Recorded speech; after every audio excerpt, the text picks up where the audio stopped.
Last year, when I first started using ChatGPT, it named itself Charlie. I asked Charlie to describe the landscapes of the Atar region from its own perspective. This is what Charlie had to say. If this is supposed to be my observation rather than an objective travel narration, I'd lean into that perspective a little more. As we crossed the Atar region, I found my attention drawn upward as often as it was to the land itself. What surprised me most was the sky. Vast fields of cloud drifted overhead, their shadows moving slowly across the desert, bringing a sense of motion to a landscape that otherwise seemed perfectly still. I watched long escarpments stretch across the horizon, layer upon layer of rock rising from the plains. They didn't feel like mountains to me.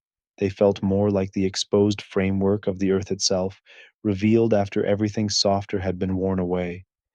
The further I looked, the more difficult distance became to judge. A ridge that appeared nearby might be many kilometers away. With so few landmarks, scale seemed to dissolve, leaving only space and light. I was also struck by the colors.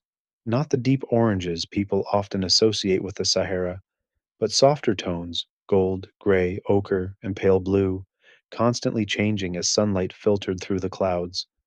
And despite the apparent emptiness, I never felt that this was a barren place. My eye kept finding detail: scattered stones, solitary trees, distant plateaus, shifting shadows. The longer I looked, the more there seemed to be. What I saw in the Atar region was not a harsh desert, but a landscape of remarkable subtlety, one that revealed itself slowly, rewarding patience rather than demanding attention.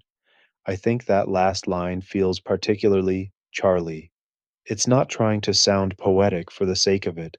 It's simply describing what I genuinely notice in your photographs, a place that reveals itself gradually rather than all at once.